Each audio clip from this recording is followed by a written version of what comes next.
अगर इस सॉल से मोह है, इसको मैं कह रहा हूं कि मेरी है, ये माया है। जो तुम्हें ईश्वर से पृथक मेरा बता दे कि मेरा है, यही माया है।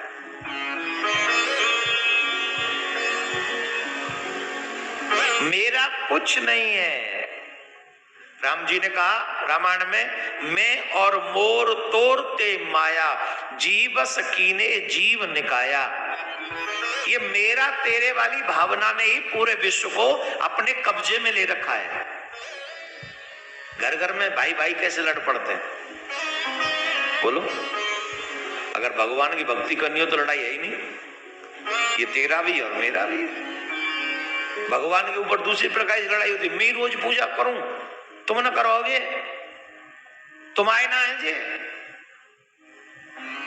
और मोबाइल ये मेरा है, ये कोट मेरा है, ये जूते मेरे हैं, ये तेरा नहीं, ये मेरा है।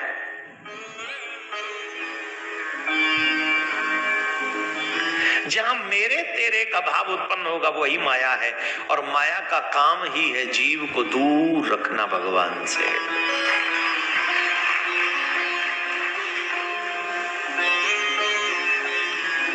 अब राजा ने प्रश्न किया, चौथा का कोई उपाय बता दो।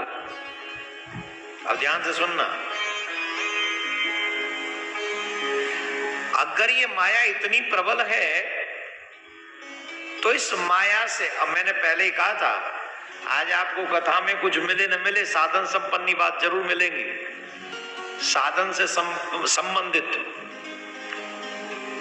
इसलिए हर बार जो हम सुदामा जी का चरित्र सुनाते थे, हर बार जो और प्रसंग सुनाते थे, इस बार कट ऑफ करके आपके जीवन को किस तरफ कृष्ण की तरफ बढ़ना चाहिए उससे आप सीखिए।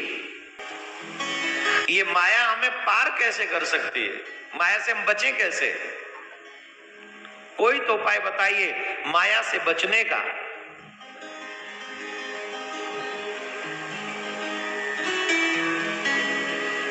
तो चौथे ऋषि योगेश्वर प्रबुद्ध जी ने माया से पार जाने का उपाय बताया।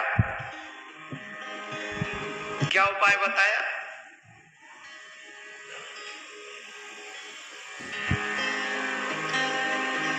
माया से पार जाने का एक ही उपाय है, दूसरा कोई उपाय नहीं। और वो एक उपाय है, मायापति के चरण पकड़ लो।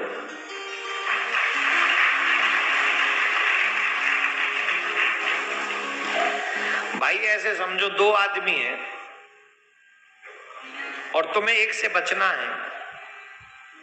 अगर एक से, जैसे तुम्हारी एक व्यक्ति से शत्रुता, उससे बचना है, तो उससे बचने के लिए उससे बड़े के पास जाओगे तभी ना बच पाओगे। उससे छोटे के पास चले जाओगे तो वाय और ले डूबोगे तुम संग। खुद तो मरोगे वो और मर जाएगा तुम्हारे घर सके। इस संसार में माया से ज्यादा प्रबल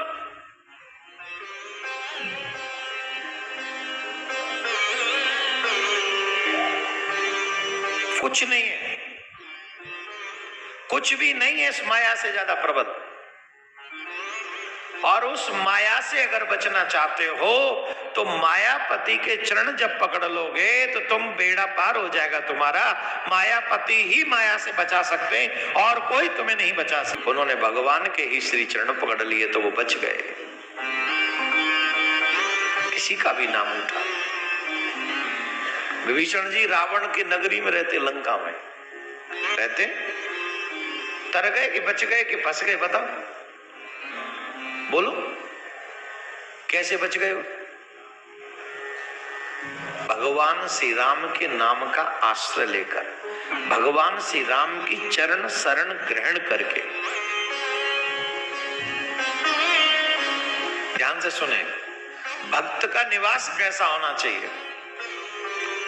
रामायुध अंकित ग्रह, शोभा बरनी न जाए, नव तुलसी का वृंदता।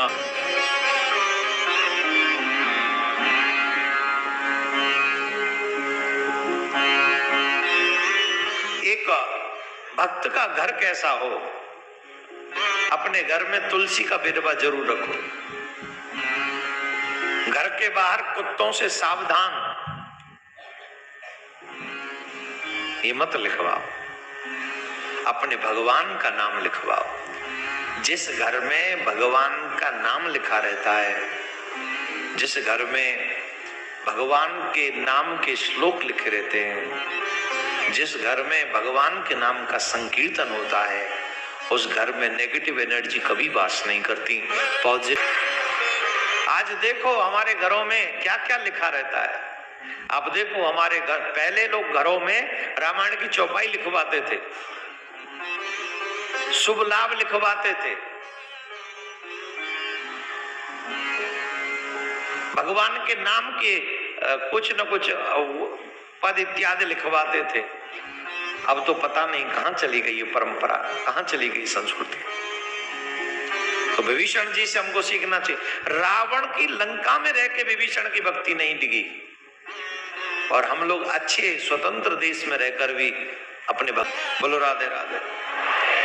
पांचवें योगेश्वर पिपलायन जी ने नारायण के नाम वाले पर ब्रह्म पर आत्मा का वर्णन किया।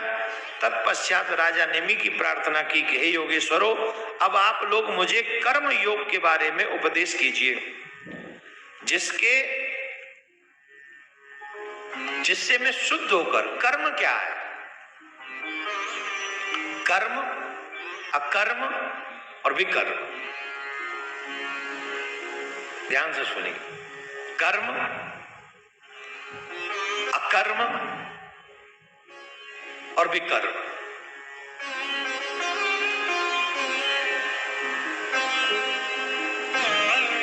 कृपा करके बताइए,